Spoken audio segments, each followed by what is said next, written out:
Olá, bem-vindos a mais um estudo aqui no canal da Congregação Espírita Francisco de Paula. E vamos começar hoje fazendo a nossa prece inicial. Deus, nosso Pai, nossa Mãe, ajude-nos, Senhor, a termos um bom estudo e que possamos, a partir dele, aperfeiçoar e expandir a nossa ação no mundo, orientada sempre pelas leis divinas, pelo exemplo de Jesus e pela instrução de nossos amigos e guias espirituais, tal como a doutrina espírita nos explica. Que possamos, Senhor, fazer desse estudo mais um passinho, né, na espiritualização do nosso dia a dia. Que possamos partir da busca do saber, conhecimento, da percepção, nos tornarmos pessoas mais dignas, mais úteis, mais conscientes da nossa missão no mundo.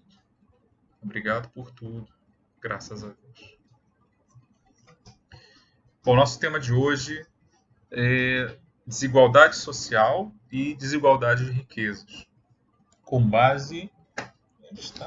Os espíritos, aqui está. Com base nas questões... Desmarcou aqui. Da 806 até 813, mas na verdade a gente vai passar por questões que dizem respeito ao capítulo todo, né?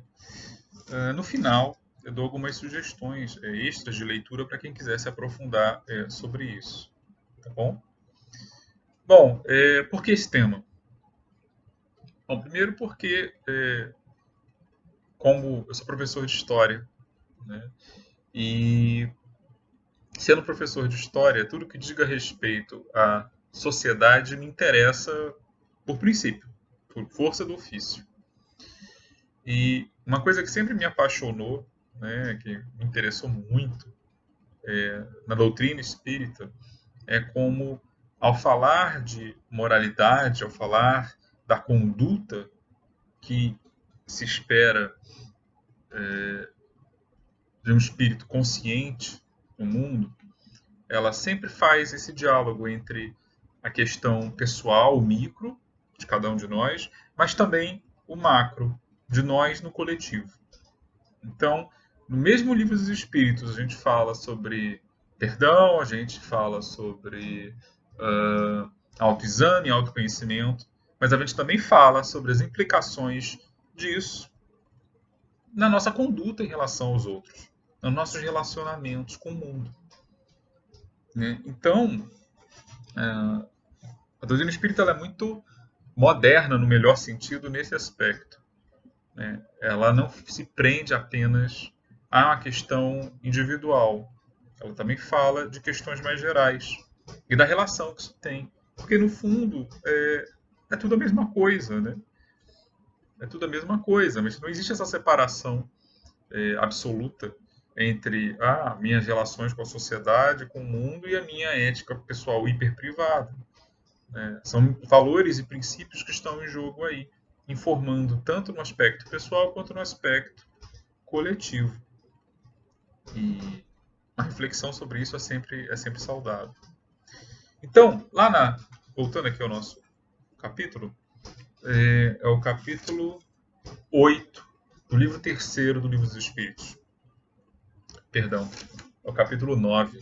8 é o número da lei, né? É o capítulo 9, Lei de Igualdade. Mas a gente pode ir... o capítulo começa na questão 803. Geralmente, eu, por exemplo, tento seguir pelo número das questões, né? Mais do que pelo número dos capítulos. E vai seguindo. Eu vou pular já para 806, que é a questão das desigualdades sociais. Que é bem interessante, eu vou ler apenas porque é bem curtinha, tá?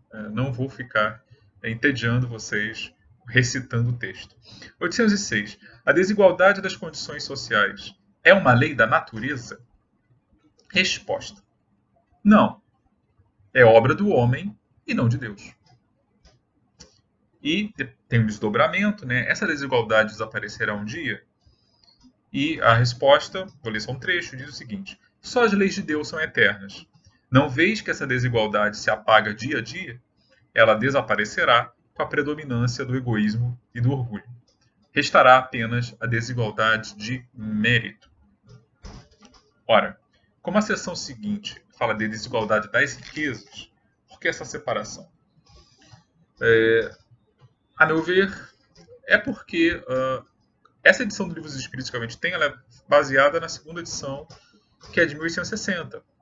Naquela época, na Europa, né, o livro veio da França, era comum você ter ainda nobreza e preconceitos ligados a esse tipo de hierarquia social. Né? Então, barões, condes, né? A França mesmo era um império nesse momento. Então, essa coisa da aristocracia era uma coisa muito forte. E era assim em vários outros países também.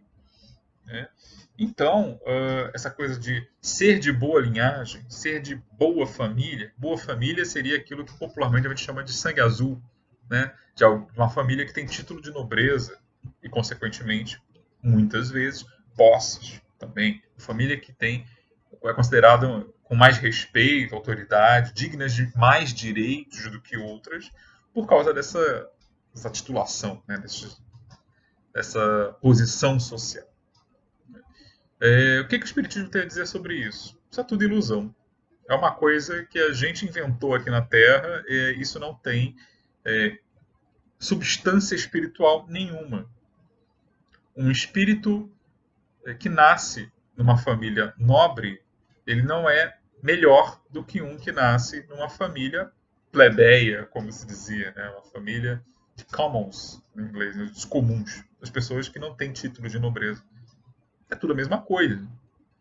É claro, na Terra, a experiência de cada um pode ser bastante diferente em função disso. Mas a qualidade do espírito é igual. Não existe espírito de sangue azul, isso é besteira. A mesma pessoa que segundo o Espiritismo, numa vida é um rei, pode ser um mendigo na vida seguinte. E vice-versa.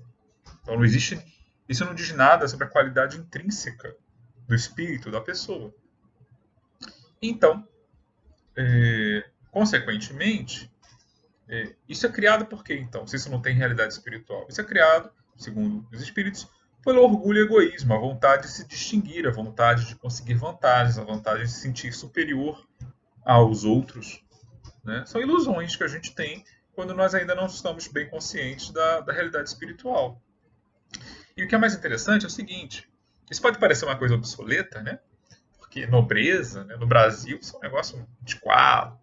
Mas, na verdade, se a gente for parar para pensar, essas desigualdades sociais elas continuam existindo mesmo que não haja títulos formais de nobreza. Tem muitas famílias, geralmente famílias que vieram de procedência rica, né?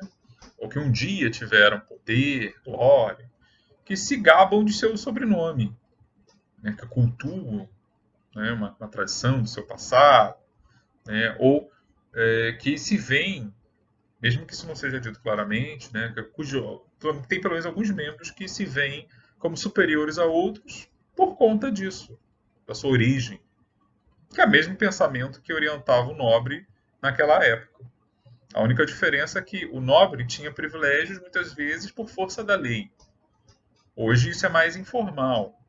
Pelo menos no Brasil e em vários outros países não se reconhece nobreza como dando direitos especiais a ninguém. O que não quer dizer que, na prática, algumas pessoas não acabam usufruindo de direitos especiais por conta do seu berço, por causa da sua origem, do sobrenome, dos contatos que tem, da sua posição econômica e social.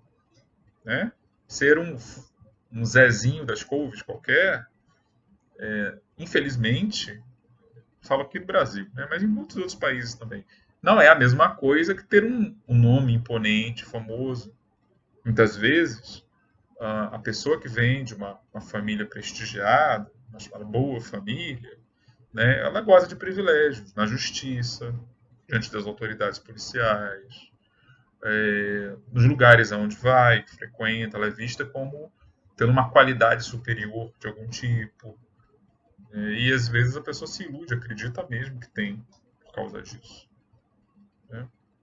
Isso é uma desigualdade social, embora ela não seja legal, né? Mas ela ainda existe, ainda pode influenciar em algum grau a experiência que as pessoas têm no dia a dia.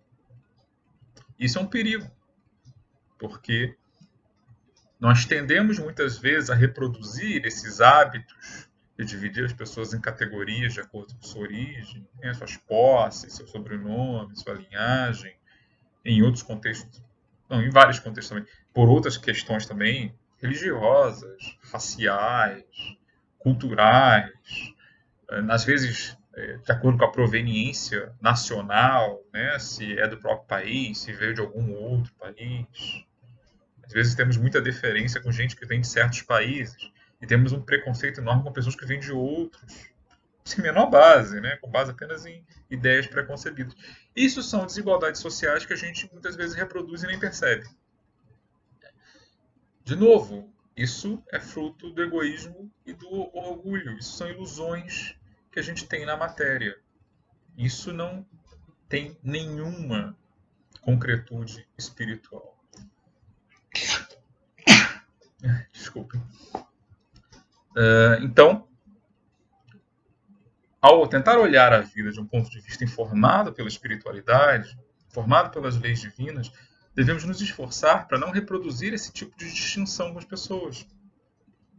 Porque muitas vezes aquele que, aos nossos olhos carnais, tem a proveniência mais humilde, né, que vem até da posição socioeconômica mais baixa, aquele espírito que está ali, muitas vezes, tem um progresso, tem uma luz, um desenvolvimento, uma sabedoria muito maior do que um outro que está todo enrolado em seda, que tem algum sobrenome imponente, tem todos os ornamentos do prestígio, materialmente falando, mas que espiritualmente às vezes é um espírito ainda pouco experiente, né? Ainda às vezes até comparativamente, né?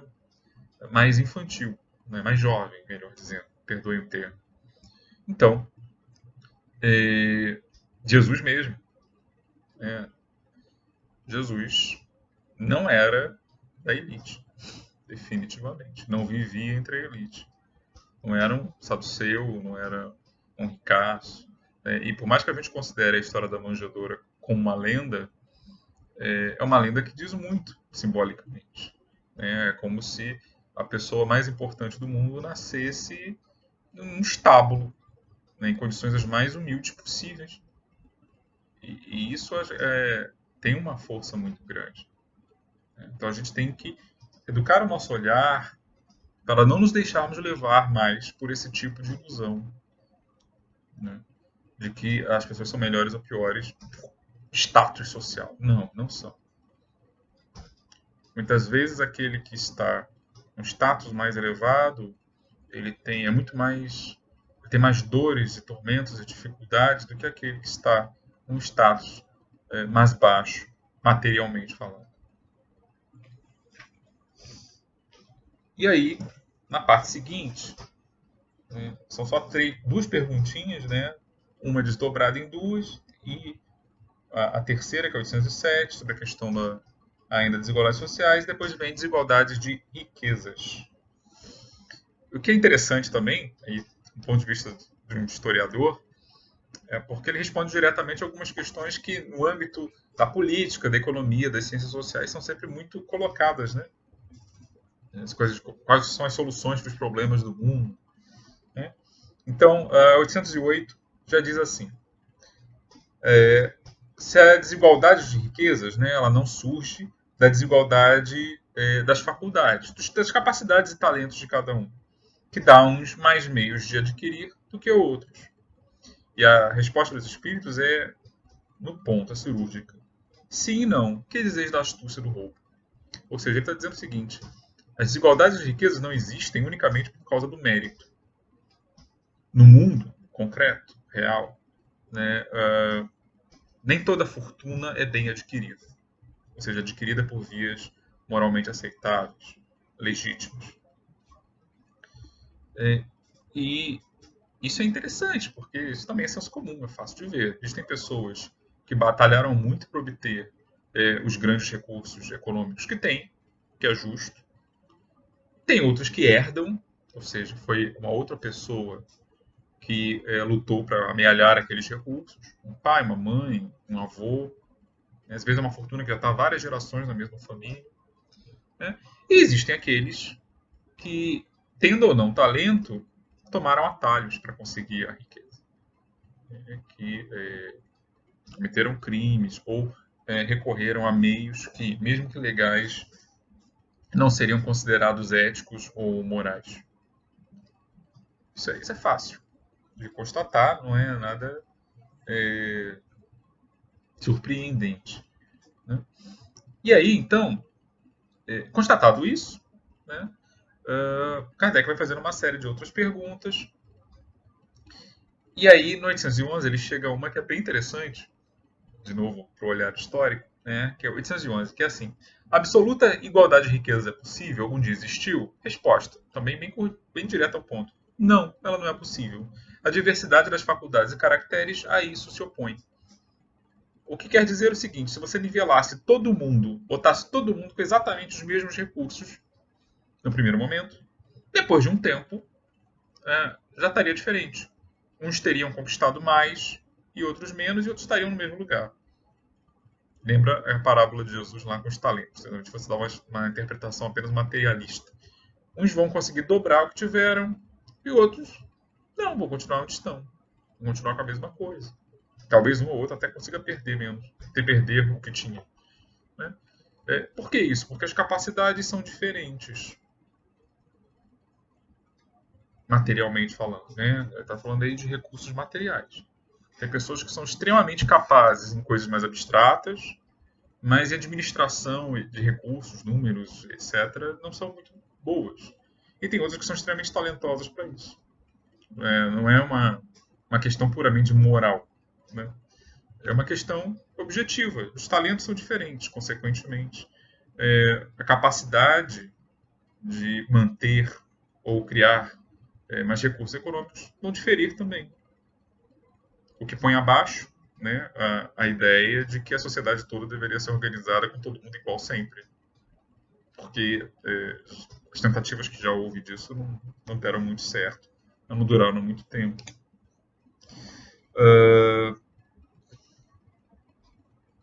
Mas, por outro lado, né, ou mais para baixo, né, diz o seguinte: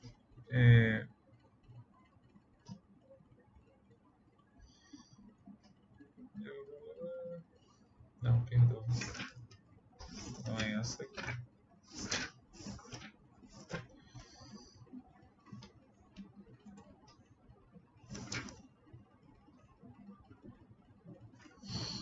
Ah, sim.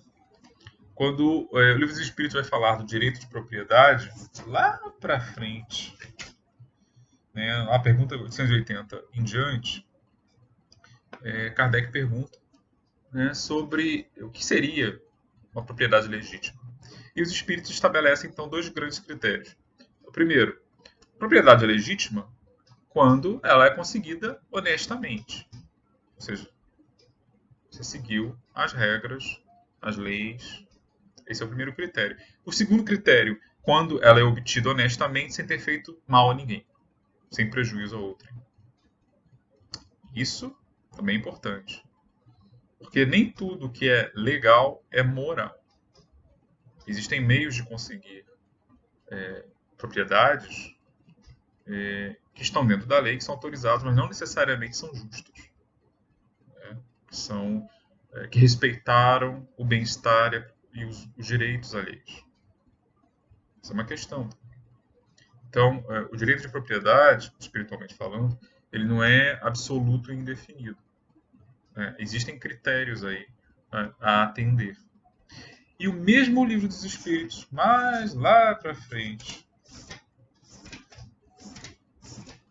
ele também vai dizer o seguinte, que quando Kardec pergunta que se não fossem os preconceitos sociais pelos quais nos deixamos dominar, encontraríamos sempre um trabalho qualquer que nos ajudasse a viver, ainda que não tivéssemos de nos deslocar de nossa posição.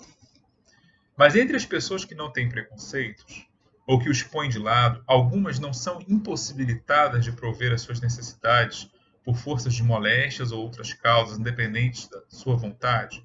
Ou seja, não tem pessoas que, embora tenham feito tudo certinho, né, embora não sejam preguiçosas, não sejam inaptas, mas que por algum motivo não conseguem mais se sustentar.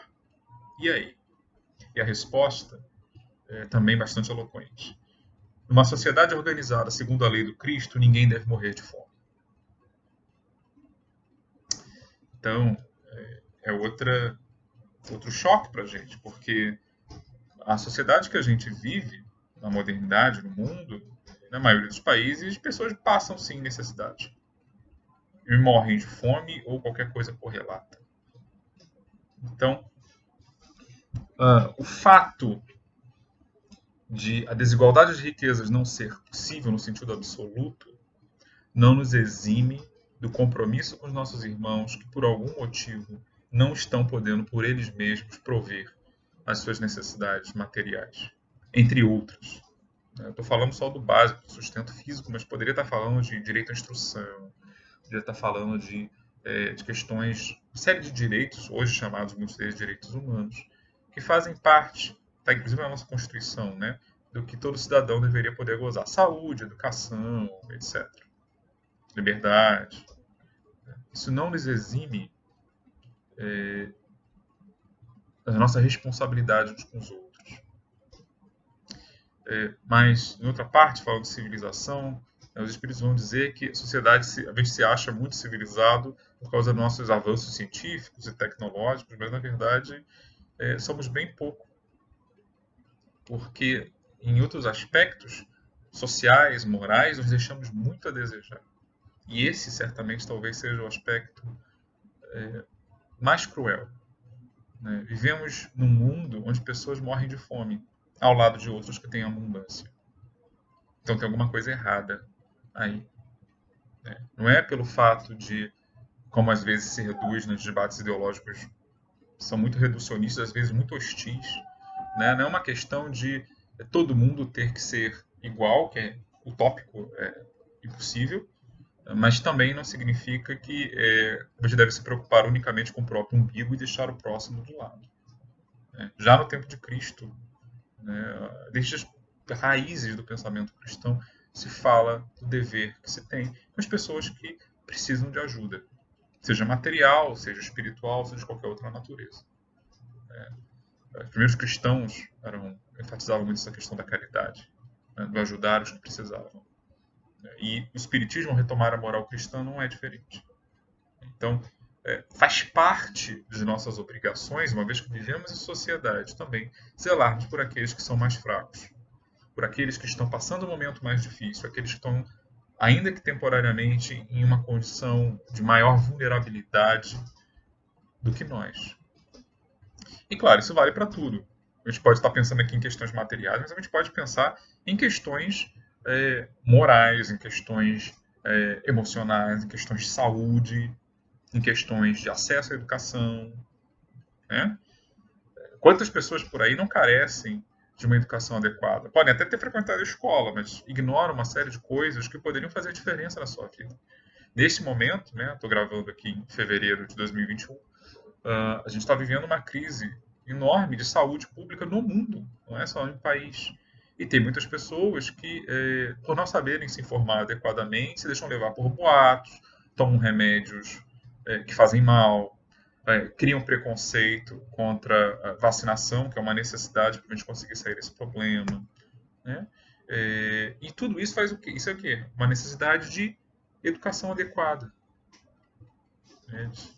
Não é uma questão de estarem passando fome no sentido físico, mas estão passando fome no sentido intelectual mesmo. Algo lhes falta. Então, procurar esclarecê-los também é uma forma de caridade. Aliás, o Livro dos Espíritos fala muito do papel da educação, não apenas nesse sentido de informação ou de escolaridade, mas também de educação moral, que é uma questão que todos nós precisamos. Né? Que muitos dos problemas que temos se devem a uma educação moral deficiente, que faz com que a gente naturalize o que não é aceitável do ponto de vista espiritual. Dou um exemplo. Né? No tempo de Kardec, né, essa edição do Livro dos Espíritos de 1860, né, como foi dito, no tempo de Kardec, no Brasil, por exemplo, a gente ainda tinha escravidão. Era natural, normal, que pessoas que tivessem alguma condição econômica para isso comprassem outras pessoas e as tratassem como uma posse, como um objeto. Hoje, 2021, graças a Deus, a gente avançou e essa concepção de que a escravidão era algo natural, normal, isso foi abandonado. Pelo contrário, hoje a escravidão é considerada um crime. Ainda tem casos aqui e ali de pessoas que são mantidas em condições semelhantes à escravidão. Sim, o noticiário está cheio disso. Mas, hoje, a lei e os costumes da sociedade de maneira geral, né, não reconhecem mais isso como aceitável. Graças a Deus. Na época de Kardec, isso ainda era motivo de debate. Os Estados Unidos teve uma guerra civil por conta disso. Né? Então, para vocês verem, a guerra mais violenta da história dos Estados Unidos foi por conta da manutenção ou não da escravidão. Guerra Civil Americana. E como se evoluiu de lá para cá. Ainda temos uma série de problemas, inclusive alguns que são legado da escravidão, né?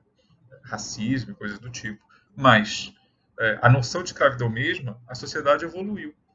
E mesmo que o espírito que tivesse assim, uma tendência, né, para o escravagismo nascendo no nosso meio, ele não vai ter mais as oportunidades que ele tinha naquela época de manifestar isso. Pode ter outras, mas aquela já está vetada.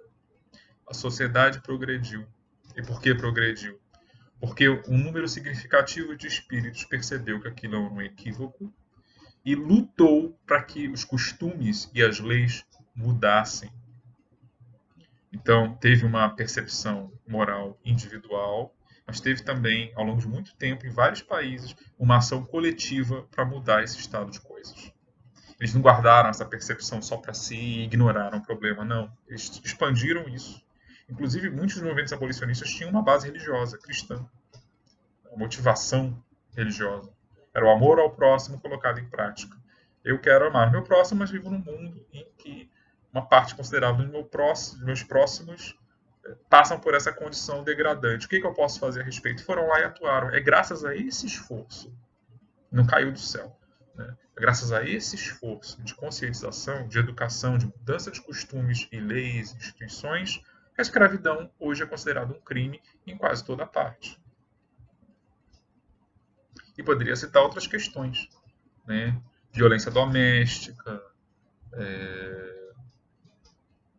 a valorização ou não da educação, a aceitação de atos como duelo, que já era um problema na época de Kardec, né? Aparece lá no Evangelho segundo o Espiritismo. Tudo isso era natural em alguma época, em alguns lugares, muitos lugares. Hoje não são mais. Por quê? Porque houve uma percepção, primeiro de algumas pessoas, depois de um grupo maior, de que isso deveria mudar. É a ética, o princípio moral das leis divinas guiando o progresso. Primeiro com algumas pessoas que são pioneiras e depois elas vão espalhando aquilo e aquilo vai se tornando um novo consenso. E aí muda tudo. Então, já encerrando, esse diálogo entre a herança que o espírito traz e o meio que ele encontra ao renascer no mundo material, a educação que ele vai receber, isso pode contribuir muito para o seu próprio aperfeiçoamento. A sociedade vai refletir os valores que as pessoas recebem na sua educação individual. Mas uma coisa afeta sobre a outra. Aqueles que têm uma percepção melhor, ainda que intuitiva, das leis divinas, vão tentar levar isso para o coletivo. E, por sua vez, as instituições e concepções que predominam no coletivo influenciam cada um de nós ao renascer aqui e sermos educados em valores, em ideias, né, em normas. Uma coisa influencia a outra. Então não adianta pensar, eu vou evoluir sozinho. Não dá, ninguém evolui sozinho. Mas a gente deixa sempre uma contribuição. A gente recebe a contribuição do meio à nossa volta, da sua família, da escola, para quem tem a oportunidade de frequentá-la, dos costumes da região onde a gente vive, da religião, para quem tem, e por aí vai. E também deixamos, reproduzimos isso. Ou, e às vezes decidimos que não vamos reproduzir porque não concordamos com aquilo e vamos tentar passar adiante alguma concepção nova que tenha surgido. Por exemplo, pensando no século XIX, uma concepção de que talvez a escravidão não seja uma coisa aceitável, não seja tão normal assim, como todo mundo tende a pensar que é no país que estão vivendo. Então, a ideia do Espiritismo é nos iluminar para que a gente perceba isso, né? Porque ele diz: seremos felizes quando nos alinharmos, nos harmonizarmos com as leis divinas, e seremos infelizes ao nos pormos em conflito com elas. E muito daquelas leis divinas nos preconizam, das leis morais, tem a ver com o quê? Com a nossa relação com o próximo. Seja o próximo mais próximo, a pessoa que está na minha frente, né, com quem eu cruzo o caminho, ou sejam aqueles que estão no mundo comigo, mas que não necessariamente estão tão próximos assim. A sociedade, né, a gente está pensando como cidadão já, como membros de um grupo maior. Temos deveres para com todos. E desses deveres, entendidos agora na visão macro, no coletivo, nasce também o mundo que nós estamos legando para a posteridade. Nossos filhos, nossos netos, que às vezes são nós mesmos, né? No caso dos netos, tem casos disso, de espíritos que reencarnam como seus próprios netos, como filhos de seus filhos. Podemos ser nós. Temos responsabilidade nisso, na questão do meio ambiente que vamos deixar para o futuro, nas instituições que vamos deixar para o futuro, os costumes que vamos legar para a posteridade. Estamos imbuídos, metidos em tudo isso. Nossa contribuição pode ser pequenininha, né? No nível individual pode ser pequenininha, mas ela existe. E por ela nós somos responsáveis. Então, meus amigos, é isso. Quem quiser aprofundar um pouco mais sobre isso, eu recomendo a leitura, não apenas do Livro dos Espíritos, né, a parte terceira das leis morais, mas também o Evangelho segundo o Espiritismo trata dessas questões. Quando fala lá do homem de bem, quando fala do amor ao próximo, quando fala de amar os inimigos, a caridade com criminosos, né? Tudo isso está presente ali. Quem quiser alguns casos práticos, o Céu e o Inferno, na parte segunda, também de Kardec, ilustra, em vários casos, nos relatos de espíritos, como as condições em que encontraram, nas vidas que tiveram, podem ter influenciado, né, a sua trajetória. É bem interessante.